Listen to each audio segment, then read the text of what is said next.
Assalamualaikum warahmatullahi wabarakatuh. Alhamdulillahi rabbil alamin alladzi khalaqal mauta wal hayata liyabluwakum ayyukum ahsanu amala wa huwal azizul ghafur. Allahumma shalli ala sayyidina Muhammadin wa ala alihi wa ashabihi ajma'in. Alhamdulillah, apa kabar sahabatku sekalian? Semoga Allah melindungi kita dari hutang. Berikut ini akan bacakan beberapa hadis tentang repotnya kalau kita berhutang, ya. Ini sangat harus diperhatikan karena kita akan bermasalah dalam hidup kita kalau kita tidak serius tentang hutang ini.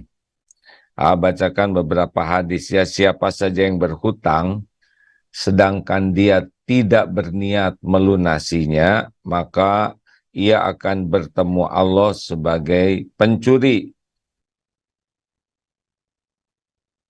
Sariqan. Ini benar-benar orang yang berhutang dan dia tidak berniat untuk melunasi disebut pencuri. Jiwa seorang mukmin, ya, nafsul mukmin terkatung-katung disebabkan karena hutangnya. Hadis riwayat Imam Ahmad. Yang ketiga, hadis Bukhari Muslim. Sesungguhnya apabila seseorang terlilit hutang, maka ia bicara. Kalau dia bicara, cenderungnya akan dusta. Dan kalau berjanji, akan dipungkiri, akan tidak dipenuhi.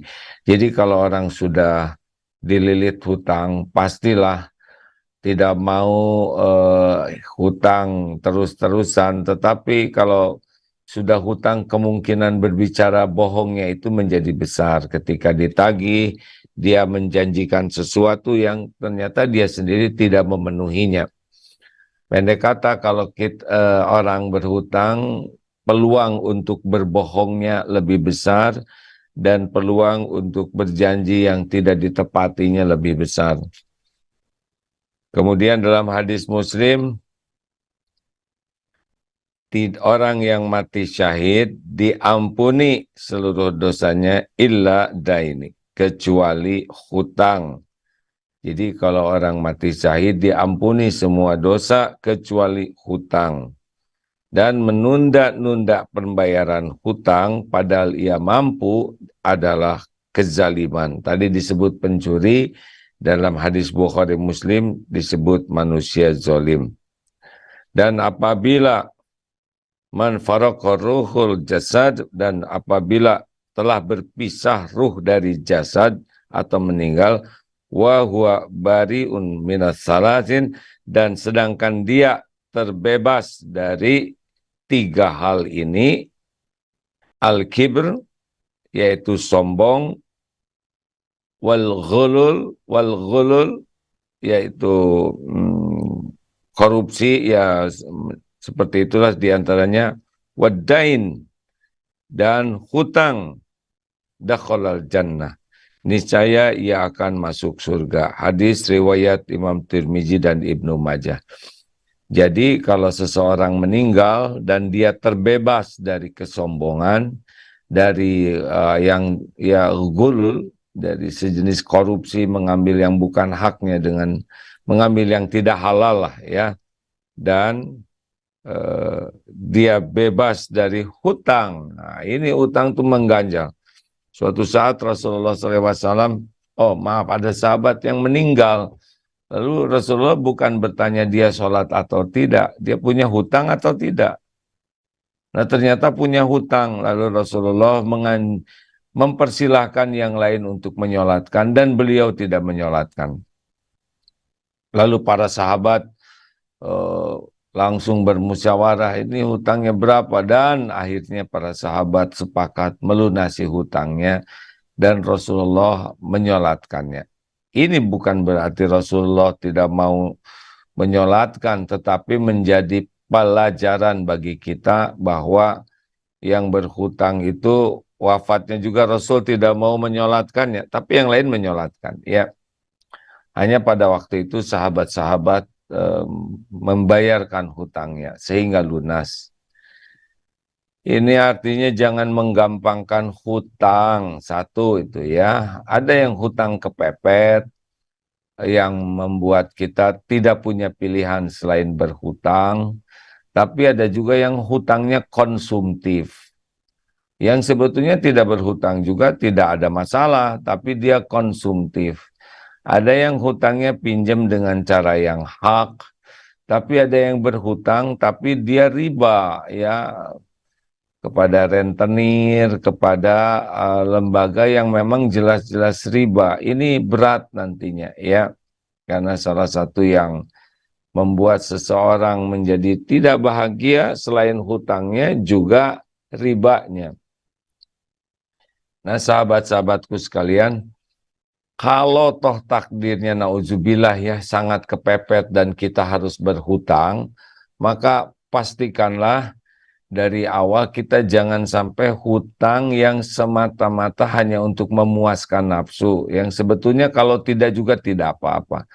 Sebisa mungkin kita jangan punya hutang. Tapi kalau toh ini memang sangat diperlukan, usahakan berhutangnya hutang yang aman dari riba. Ya, minta ke Allah supaya tidak tidak sampai berhutang yang jadi riba. Dan yang selanjutnya harus ada niat kuat untuk membayarnya. Ya, kalau kita tidak berniat untuk membayar karena misalkan yang dihutangnya juga orang kaya banyak uang atau orang tua saya uangnya banyak, pokoknya nggak ada niat untuk membayar hutang, walaupun hutangnya kecil, tapi kalau tidak ada niat bisa dibuat tidak sanggup lunas oleh Allah nanti. Oleh Allah tidak dibuat lunas, walaupun hutangnya kecil, ngeganjel itu. Tapi walaupun hutangnya besar, kalau kita betul-betul berniat melunasi dan sangat meminta pertolongan Allah, maka mudah bagi Allah melunasi hutang sebanyak apapun, karena semua rezeki adalah milik Allah dalam genggaman Allah. Ini perkara penting hadirin sekalian. Suatu saat ada sahabat Nabi, ini doanya ya, dinyatakan oleh Abu Sa'id Al-Khudri pada suatu hari Rasulullah SAW masuk ke dalam masjid. Ternyata ada seorang laki-laki Ansor bernama Abu Umamah, beliau sahabat ya. Rasulullah menyapa, wahai Abu Umamah, ada apa? Aku melihatmu duduk di masjid di luar waktu sholat. Kemudian Abu Umamah menjawab, ya Rasul, aku kebingungan hutang-hutangku yang membuat diriku seperti ini. Jadi Abu Umamah dalam keadaan galau, bingung, berada di dalam masjid. Tapi ini tempat yang tepat ya. Makanya Allah berikan pertolongan lewat nasihat Rasul. Kemudian beliau kembali bertanya, maukah kamu aku ajarkan satu bacaan yang jika engkau membacanya, Allah akan menghapuskan kebingungan darimu dan memberi kemampuan melunasi hutang. Bala ya Rasulullah, tentu saja ya Rasul. Rasul kemudian menjelaskan, jika memasuki waktu pagi dan sore hari, ya pada subuh dan pada asar, maka bacalah doa ini. Allahumma inni a'udzubika minal hammi wal hazan wa a'udzubika minal azzi wal kasal wa a'udzubika minal jubni wal bukhl wa a'udzubika min qalabatid daini wa qahrir rijal. Allahumma ya Allah, inni a'udzubika, aku berlindung kepadamu ya, min dari yang pertama hammi wal hazan, dari kegalauan, kecemasan, ya pasti cemas ya. Ham itu terhadap sesuatu yang belum terjadi. galau, cemas dari apa yang belum terjadi. Nah, ini doanya. Baca doa ini supaya kita tidak termasuk orang yang GTA, galau tiada akhir, cemas dengan yang belum terjadi, ham namanya. Nah, ini doanya. Allahumma inni a'udzubika minal ham wal hazn. Hazn itu sedih. Kita tahu bahwa penderitaan itu diantaranya adalah cemas dengan yang belum terjadi, sedih, kecewa dengan yang sudah terjadi. Nah, makanya para kekasih Allah, waliullah, cirinya adalah la khaufun alaihim walahum yahzanun. Eh, orang yang menjadi kekasih Allah, orang yang dicintai Allah, cirinya adalah dicabut oleh Allah rasa takut terhadap yang belum terjadi, ya, dan sedih dengan yang sudah terjadi. Sebentar hadirin, ya, tunggu bentar. Ya,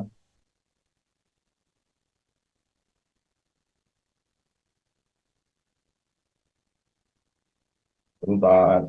Oke. Nah, alhamdulillah selalu ada jalan. Ini enak ya. Hmm. Lanjut. Jadi kan salah satu yang membuat kita menderita dalam hidup ini adalah cemas dengan yang belum terjadi. Takut segala dipikirkan. Bukan tidak boleh mikir, kita harus juga merencanakan, punya keinginan boleh, punya cita-cita boleh, tapi jangan galau. Karena galau berarti kurang tawakal. Masa depan kita ada dalam genggaman Allah. Kita belum tentu ada umur, belum tentu terjadi yang kita khawatirkan, dan Allah menguasai. Masa depan itu masih goib, kita tidak tahu. Tapi Allah tahu, Allah menguasai masa depan.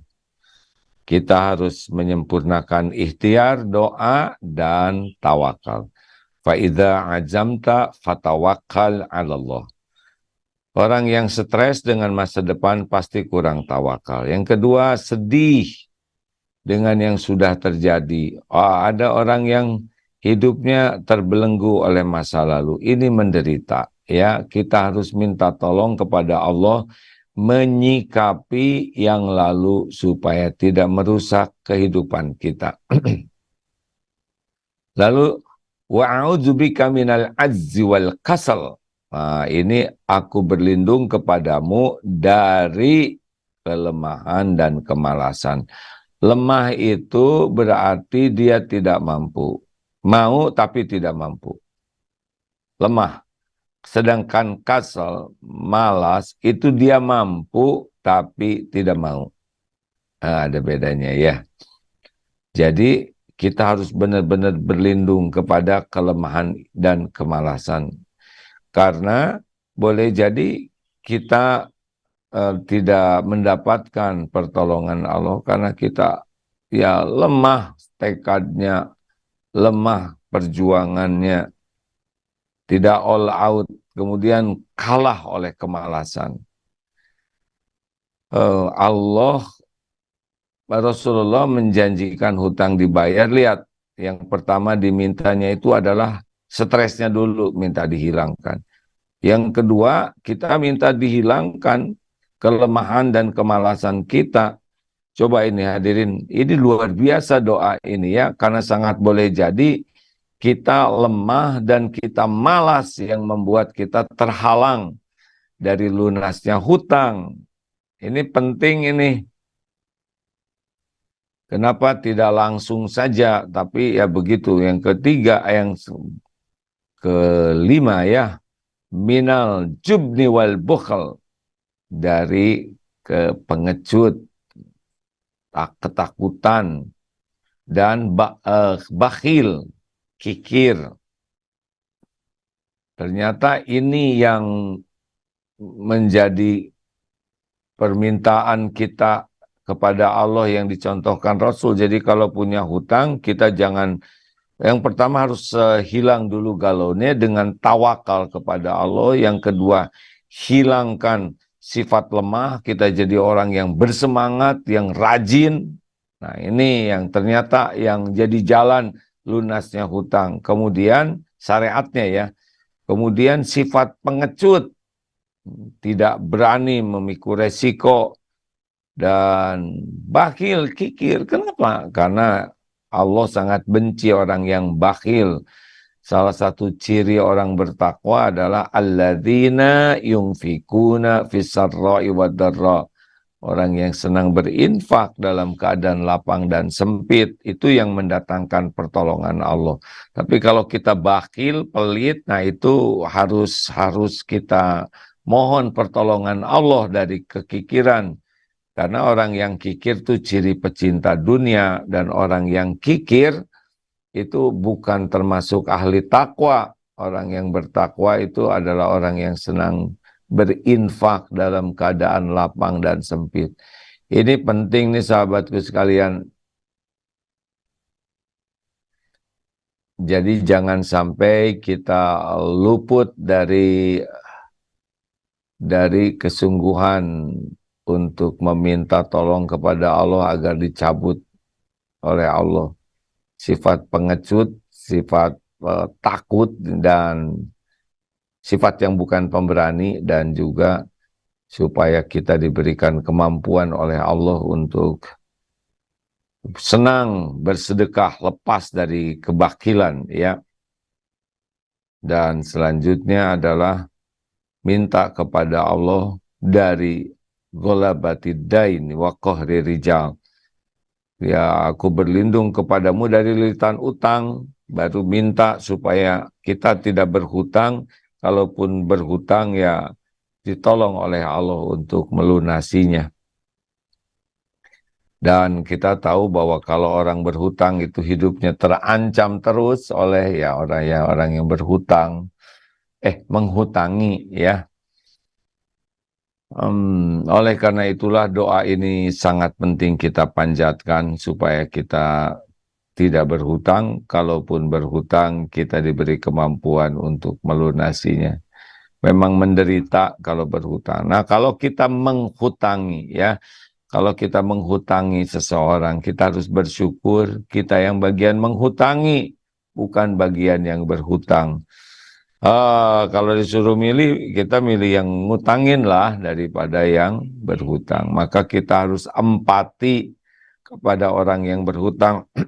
Pertama, kita syukur, bukan kita yang berhutang. Yang kedua, kita harus empati ya, membantu yang berhutang supaya tidak jadi bohong, tidak berjanji palsu, tidak tertekan. Ya, ini memang tidak mudah ya. Hati yang mulia seperti ini. Biasanya, apalagi kalau yang hutangnya tidak bayar terus-menerus, waduh, kadang suka jengkel, dan membuat kita kehilangan rasa syukur terhadap nikmat yang ada. Jadi lebih sibuk saja memikirkan uang yang dipinjam orang daripada mensyukuri yang ada. Nah, ini sebuah kesalahan. Demikian sahabatku sekalian, mari kita tukar pikiran tentang utang-utangan ini. Pip, ayo Pip. Baik, dipersilakan dulu. Baik, bagi sahabat yang berada di Zoom, jika ingin bertanya boleh raise hand, dan bagi sahabat yang berada di media sosial, boleh ditulis dahulu. Izin belum ada pertanyaan, karena baru dibuka pertanyaan. Baru dibuka ya. Ya. Izin di Zoom sudah ada yang raise hand. Ya, silakan. Dede, silakan di unmute. Assalamualaikum warahmatullahi wabarakatuh, Ustaz. Waalaikumsalam warahmatullahi wabarakatuh. Ya, silakan. Izin bertanya, jika ada orang yang berhutang, terus dia bilang gini, pada saat kita tagih, nanti sajalah saya bayar utangnya, terus kita udah mengingatkan, nanti pertanggungjawabannya berat loh, kita bilang gitu kan.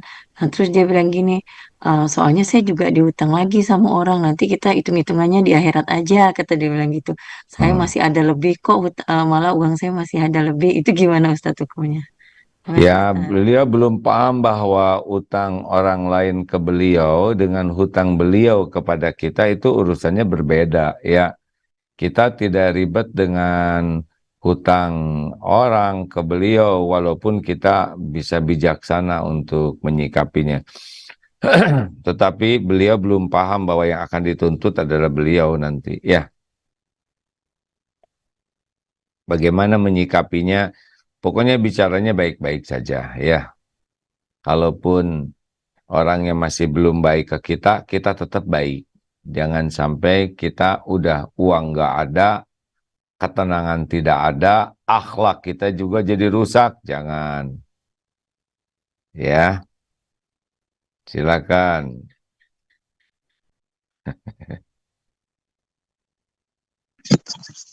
Baik, izin selanjutnya dari Instagram.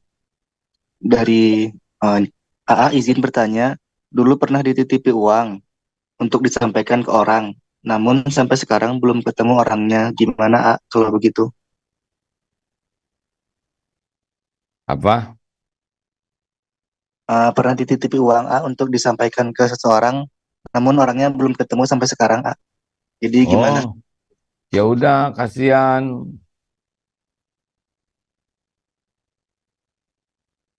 Kasihan berarti kalau orangnya udah nggak ketemu, apalagi udah meninggal, udah aja diridoin.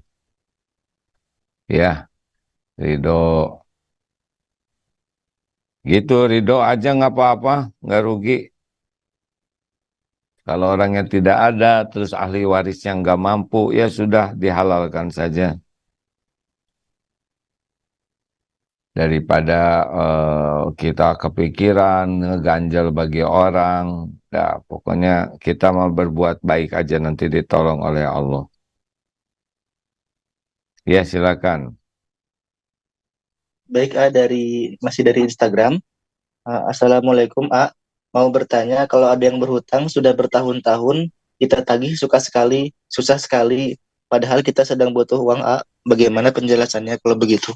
Nah, gini ya, pokoknya kalau kita sedang ada urusan orang yang susah bayar utang ke kita, kita jangan membayangkan hanya orang itu, tetapi kita harus yakin bahwa Allah lah yang bisa membuat hutangnya jadi lunas. Jadi kita doa kepada Allah supaya kita diberi rezeki, eh, supaya yang bersangkutan dimampukan melunasi. Karena Allah juga yang membuat kita, rezeki itu kembali ke kita tuh dengan izin Allah. Kalau Allah nggak mengizinkan, itu uang itu nggak kembali ke kita. Tetap semua lalu lintas rezeki itu Allah yang mengatur, Allah yang menentukan. Memang episode ujiannya begini, nah, kita lagi kepepet nih, perlu uang, uang kita di luar, ya kita tagih baik-baik, bicaranya baik-baik ya. Tetap harus baik-baik supaya kita dapat pahala kebaikan. Kemudian doakan juga supaya dimampukan. Ingatkan baik-baik. Kalau masih belum ya terus minta tolong ke Allah, berarti belum waktunya, belum rezekinya kita kembali ke kita itu rezeki itu. Jangan putus keyakinan kepada Allah, jadi kita berharap dari orang yang berhutang. Salah. Walaupun uangnya ada di yang berhutang, tetap kita harus yakin yang membuat lalu lintas rezeki kepada kita lancar itu adalah Allah. Jadi jangan bersandar kepada yang berhutang, tapi bersandar kepada Allah. Nanti hati jadi kotor. Ya, lanjut.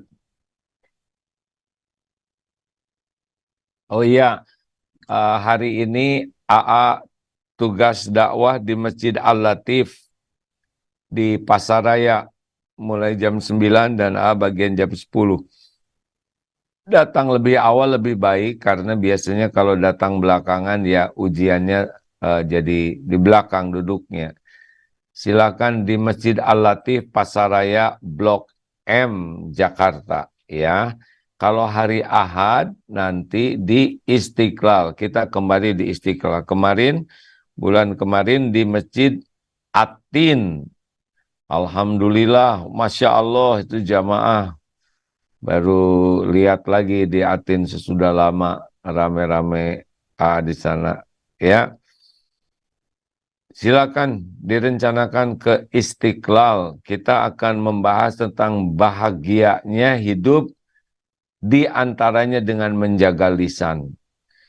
Hati-hati nih, lisan ini menentukan hidup kita bahagia atau tidak. Karena lisan menentukan la yu'minu la yastaqimu, tidaklah istiqomah iman seorang hamba hatta yastaqima qalbuhu, hingga istiqomah hatinya, dan wala yastaqimu qalbuhu hatta yastaqima lisanuh, dan tidaklah istiqomah hati seseorang hingga istiqomah lisannya. Nah, nanti di Masjid Istiqlal kita mohon kepada Allah supaya kita dapat ilmu menjaga lisan ini ya. Karena ini ilmu yang luar biasa pentingnya bagi orang yang ingin bahagia dunia akhirat. Karena sebagian besar penghuni neraka itu karena lisan dan farjinya. Karena lisan dan kemaluannya, itu sebagian besar penghuni neraka tuh karena itu. Kalau ahli sorga karena takwa dan akhlaknya. Lanjut. Baik, dari YouTube, izin bertanya, kalau dalam bisnis dia pinjam uang akan mengembalikan dengan memberi bagian hasilnya, tapi setelah ada hasil dia tidak komitmen dengan janjinya. Apa ini bagian dari hutang? Kalau ini penyertaan modal dan disepakati kalau ada untung, ini bukan meminjamkan yang jadi riba ya, kita ngasih uang nanti balikan ke saya 10%, tambah itu dari riba. Janganlah, kalau ada teman dan kesusahan, kita mampu menolong, jangan riba.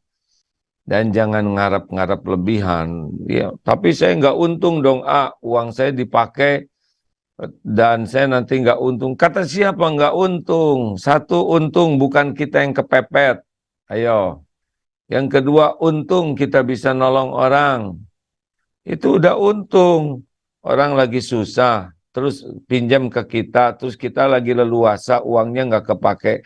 Walaupun nanti tidak kelihatan tambahan uang dalam bentuk materi, keuntungan lainnya kita dapat pahala nolong orang. Mungkin urusan kita bisnis yang lain oleh Allah dimudahkan, untungnya dari sana, anak sehat, keluarga lebih tenang, kita bisa nikmat ibadah, bisa tahajud, bisa saum, bisa jadi senang sedekah. Itu kan nikmat keuntungan yang tidak harus kembali dalam bentuk materi ya. Jadi itu nanya apa, Pip? Tadi yang perusahaan tadi. Cocok enggak? Ya, kalau dia dan realistis ya, kalau sekarang usahanya lagi ngedrop, terus kita nuntut untung terus, ya kita ribalah. Jangan, kalau usaha lagi turun ya turun sama-sama. Kalau lagi bagus ya bagus. Jangan hanya pengen untung terus, itu kan jadi riba. Kalau dia susah kita pengen untung aja terus, itu rentenir. Ya, kalau memang usaha lagi ngedrop ya udah, kalau bangkrut ya udah nggak apa-apa. Jangan stres kalau bangkrut, ya memang episodenya begitu. Tapi saya pinjam modal dari orang, sekarang bangkrut. Nah, makanya kita nggak usah minjem-minjem sebisa mungkin, mah ya. Apalagi bagi para pengusaha pemula yang mau usaha, udah mah kurang pengalaman, kurang ilmu, mau mulai usaha pinjam dulu. Tapi saya mendengar dari orang ini, udah kalau udah emosional begitu, ingin cepat untung besar, biasanya tergelincir. Kalau pemula itu, mulai ngemodal itu dari jualin barang kita yang ada. Pokoknya harus ngemodal sendiri. Dan kecil, jangan ingin langsung besar. Kalau kita udah mau yang besar-besar terus, kecenderungannya ya ketipu kalau yang ingin serba untung besar ladang enteng itu ya.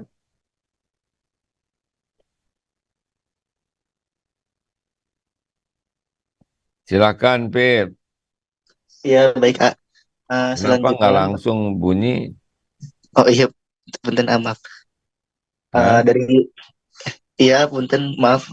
Ini langsung dibacakan sekarang. Assalamualaikum, A. Orang tua Ya. mempunyai hutang semasa hidupnya dan setelah meninggal dan sudah meninggal. Lalu beberapa orang datang ke rumah untuk menagih hutang, tapi kami sebagai anak belum mempunyai uang untuk membayar hutang orang tua. A. Bagaimana? Bagaimana Satu, ya? satu niat untuk melunasi ini termasuk bakti ke orang tua. Jangan, wah gara-gara orang tua saya punya hutang, saya sekarang jadi dikejar-kejar. Jangan begitu, jangan. Ini ladang amal, ya emang episodenya begitu.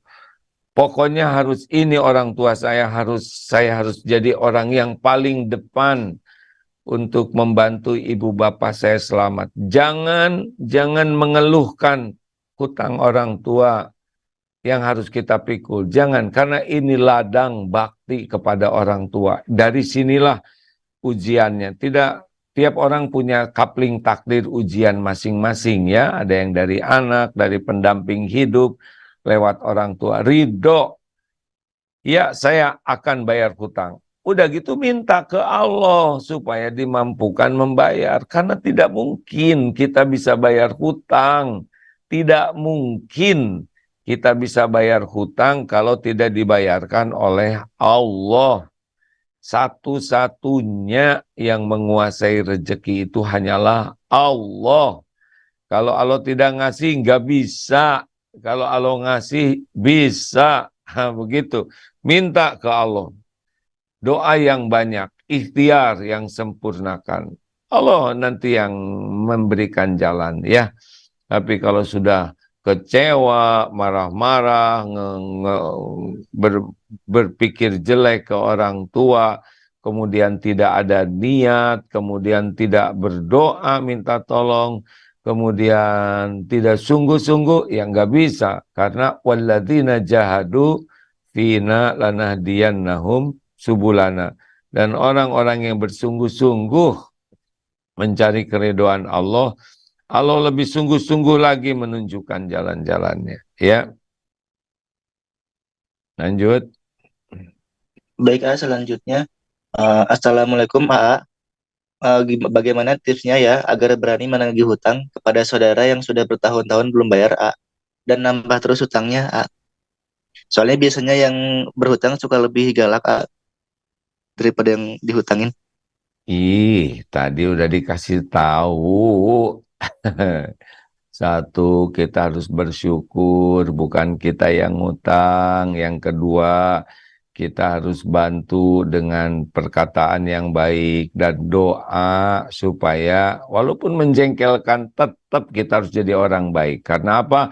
Wa ahsinu innallaha yuhibbul muhsinin. Dan berbuat baiklah kalian karena Allah mencintai orang yang berbuat baik. Jangan jadi judes, jadi julid. Tetap baik karena nggak akan kembali ke kita uang itu tanpa izin Allah. Jadi bukan dia yang bisa membayarkan hutang, tapi dengan izin Allah dia bisa bayar hutang. Doa yang baik ya.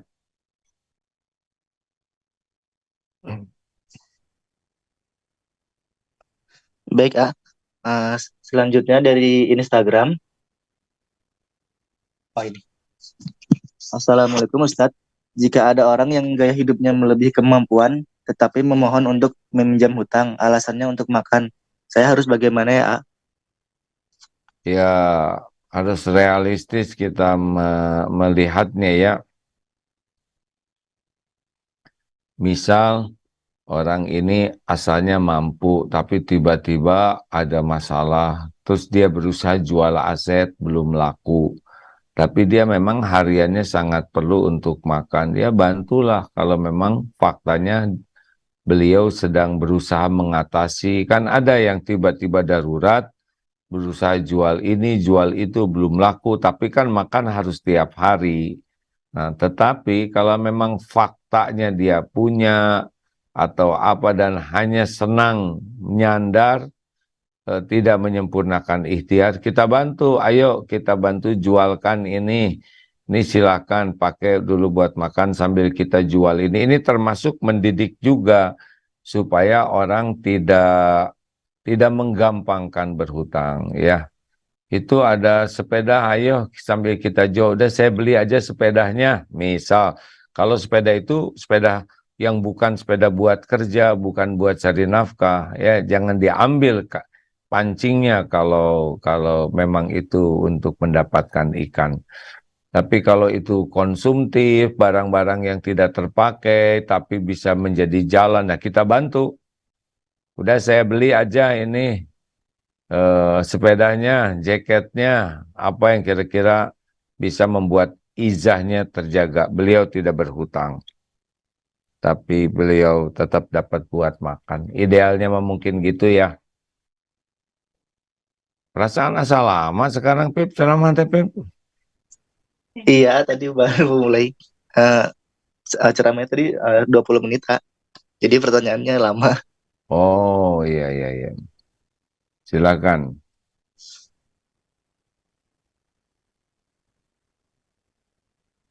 Silakan.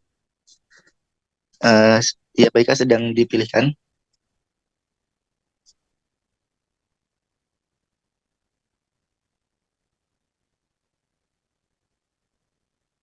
Kita kalau sekarang makan enak, ingat ke jalur Gaza ya, ke Palestina. Doakan supaya mereka juga dapat makanan. Kalau kita mau tidur, ada di kasur empuk, di kamar yang teduh. Ingat juga ke saudara kita di Palestina yang tidak punya rumah, kedinginan, kelaparan. Mudah-mudahan dengan seperti ini hati kita jadi lebih hidup ya. Kita tidak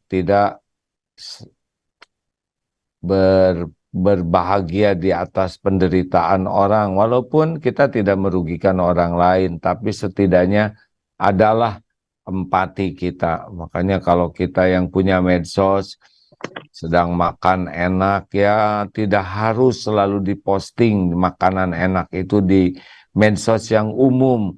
Kan tidak semua orang punya makanan, ya kan? Nanti jadi sedih. Juga kalau kita punya sesuatu yang bagus gitu. Tidak harus selalu di-share ke umum karena kan tidak semua orang yang menyaksikan itu punya. Jadi kita jaga empati lah terhadap keadaan orang lain. Apalagi sekarang saudara kita di Palestina sedang benar-benar susah ya. Begitu. Maju Pip. Maju Baik, Kak. silakan Pip. Baik, Kak. Dari Instagram, Assalamualaikum, A. Apakah keterpaksaan berhutang itu termasuk ujian hidup atau teguran hidup, A, dari sebab akibat kita? Ya, gini ya. Kita simak surat Asy-Syura ayat 30. Wa ma asobakum min musibatin fabima kasabat aidikum wa ya'fu an katsir. Dan musibah apapun yang menimpa dirimu disebabkan oleh tanganmu sendiri. Dan Allah mengampuni sebagian dosa-dosa. Artinya gini, kita berhusnuzon kepada Allah bahwa Allah menegur kita dosa-dosa kita yang belum kita tobati itu dengan kepahitan, beragam kepahitan. Tapi dosa saya apa? Saya nggak pernah merugikan orang. Jangan ngomong gitu. Kita kan sholat aja nggak pernah khusyuk, ya kan? Sholat nggak pernah khusyuk, nggak mau berjamaah, nggak pernah belajar untuk sholat khusyuk. Sholatnya hanya sisa waktu. Kemudian zikirnya dikit. Ini kan meremehkan Allah, kan?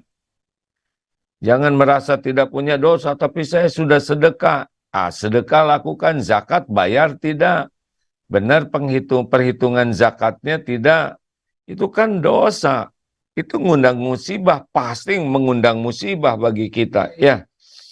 Tapi saya kan senang nolong orang, ya bagus nolong orang, tapi ikhlas tidak, sibuk merasa berjasa tidak, menuntut orang lain membalas budi tidak. Jadi kita jangan menganggap remeh mata berzina, sibuk melihat yang tidak halal baginya, mulut bohong, ditambah-tambah menghina, nyakitin orang, menyebar fitnah, gibah, itu kan dosa semua. Ya, dan itu akan berbuah nanti kepahitan, tidak akan kemana-mana. Semua dosa yang kita lakukan, yang tidak ditobati, itu akan datang kepada kita. Jadi tidak identik, misalkan kita kepepet masalah uang karena dosa kita tentang uang, nggak harus begitu. Yang jelas pahitnya itu yang akan bisa menjadi penggugur dosa tuh ya. Aduh, nggak enak sekali. Nah, makanya tobat itu kuncinya. Ada itu yang berkata begini, saya tuh ibadah biasa aja lah, malah masih belang betong, tapi bisnis saya lancar, anak-anak saya sehat-sehat, padahal saya nggak tahajud, saya nggak saum sunnah, eh, sedekah saya juga sedikit, tapi lihat urusan saya lancar semua, bisnis lancar, badan saya sehat. Justru musibahnya itu. Musibahnya itu dibuat tidak bisa sholat, tidak mau bayar zakat, tidak saum, tidak pengen haji, kemudian dilancarkan yang membuat lupa ke Allahnya, sholat bablas karena bisnis, karena rapat, karena kerjaan. Itu musibahnya. Apa artinya badan sehat kalau sehatnya itu membuat kita mengkhianati Allah? Apa artinya bisnis lancar kalau lancarnya itu membuat lupa ke Allah? Namanya istijraj. Diberi tapi untuk menambah kesesatan, na'udzubillah. Jadi jangan ukur tidak ada musibah, lancar, aman. Justru musibahnya itu. Tidak bisa sholat tepat waktu, tidak bisa membuat melakukan apa-apa yang Allah sukai, gitu. Habib ngerti nggak, Habib? Iya, mengerti. Syukurlah, alhamdulillah. Baik, terima kasih atas jawabannya. Selanjutnya dari Zoom. Sebentar. Ini. Saya suka iri sama teman yang sudah dapat kerja, tapi saya belum dapat, padahal sama-sama baru lulus SMA. Tapi kok dia gampang banget ya dapat kerjanya. Nah, itu bagaimana kalau yang Ya, iri? nggak usah iri, seneng. Irinya iri itu hanya boleh untuk dua hal. Satu, orang yang diberi harta dan hartanya itu digunakan untuk di jalan Allah, kita irinya bukan dengki ya, bukan ingin hilang, tapi saya ingin seperti dia. Tapi nggak ingin hilang nikmat itu darinya. Iri kepada orang yang berilmu dan mengamalkan ilmunya. Kita ingin bisa berilmu seperti itu. Tapi kalau sudah ingin orang lain hilang nikmatnya atau kita tidak rela dengan nikmat yang ada pada orang lain, nah itu udah dengki. Nah itu tidak boleh. Jadi kita harus senang dengan kesuksesan sahabat kita. Jangan mencari-cari hal yang membuat kita jadi tidak suka. Alhamdulillah Allah memberi pekerjaan. Allah belum memberikan pekerjaan kepada saya. Mungkin Allah menginginkan saya lebih sungguh-sungguh lagi ibadahnya, lebih sungguh lagi doanya, lebih sungguh berbakti ke orang tua. Gitu. Jadi selalu positif ajalah. Ya, lanjut. Baik, dari radio, dari Munati di Bekasi. Assalamualaikum, bagaimana jika pinjam ke bank atau sekarang kan beli rumah lewat bank? Nah, itu bagaimana ya, Mungkin Ini harus ada ada cicilan atau ribanya begitu. ya begini. Waktu kita dikit lagi, mungkin lebih bagus ada pembahasan khusus dan sambil kita undang ahlinya ya. Dalam hal ini orang yang mengerti lebih luas, lebih banyak tentang pinjaman rumah dan sebagainya. Ya, AA belum siap menjawab dengan jawaban yang lebih lengkap dari fatwa ulama dan sebagainya. Ya, silakan. Baik, Kak. Dari Zoom, Bagaimana? uh, oh ya bentar. Bagaimana bila berhutang, qadarullah yang dihutanginya meninggal, apakah hutangnya jadi lunas, Kalau kita ridho kan, ya lunas. Ridho lah. Kasihan saudara kita udah diuji dengan berhutang, kemudian meninggalkan hutang. Udah ridho aja, uang yang kita pinjamkan juga uang milik Allah, bukan uang milik kita. Kita cuma dititipi aja. Untung kita udah dititipi rejeki, bisa minjemin, bukan kita yang bagian pinjam. Itu penting, ya.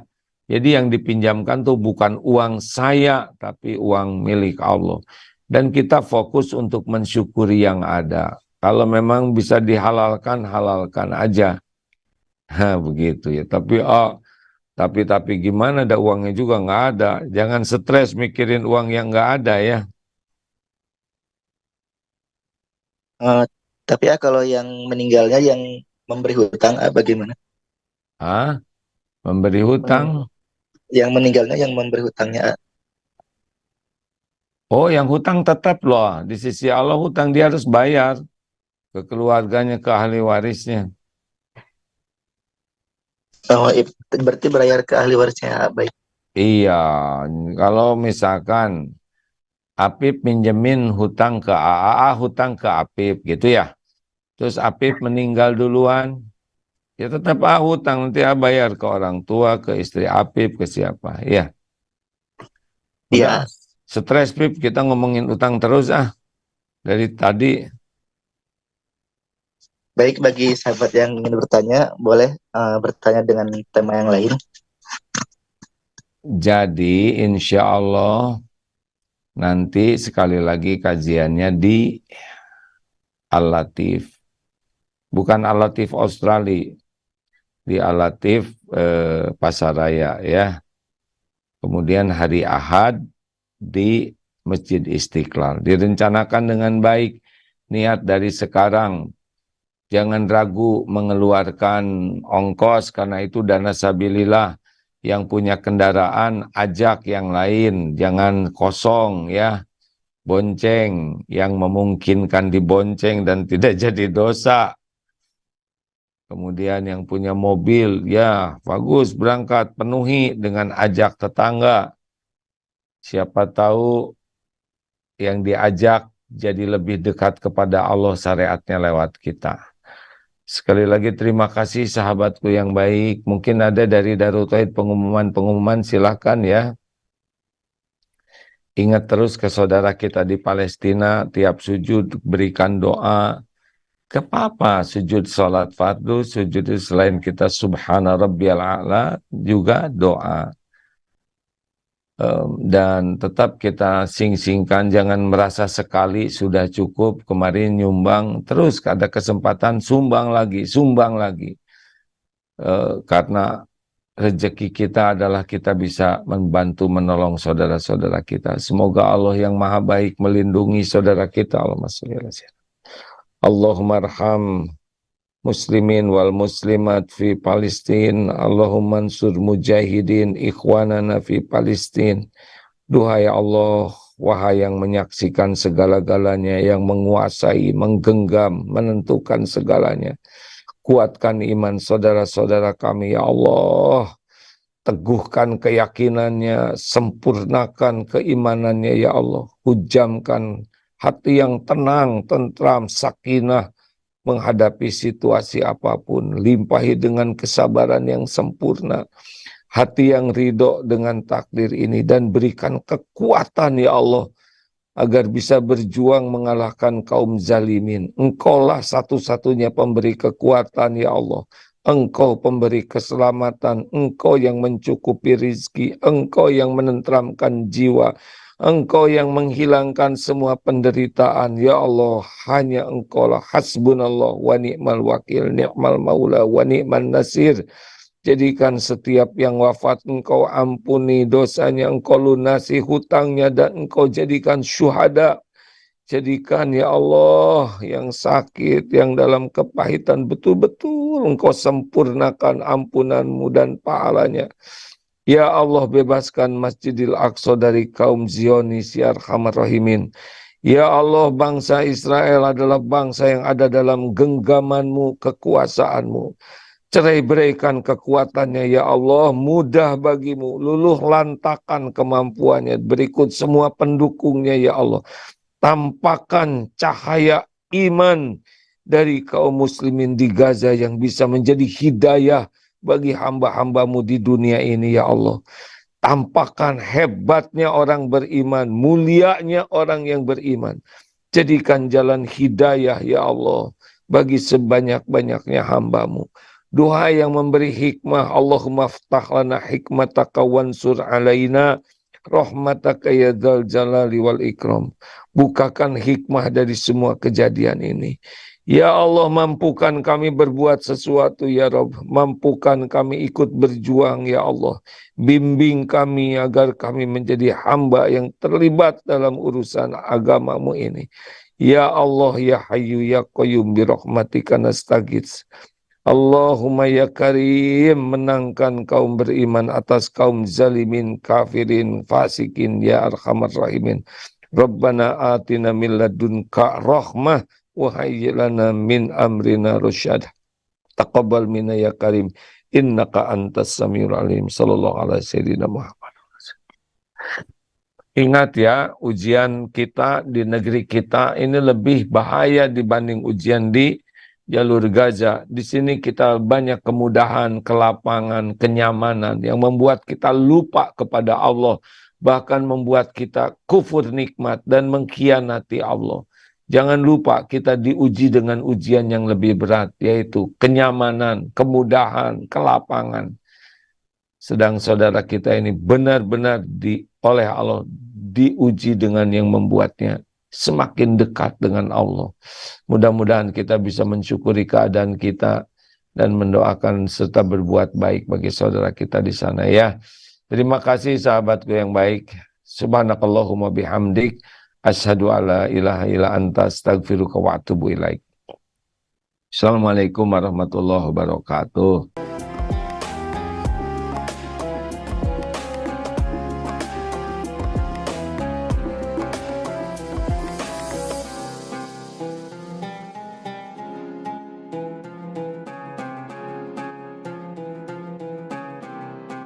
Jangan lupa, saya bilang sekalian, terus berlangganan di Darut Tauhid Official.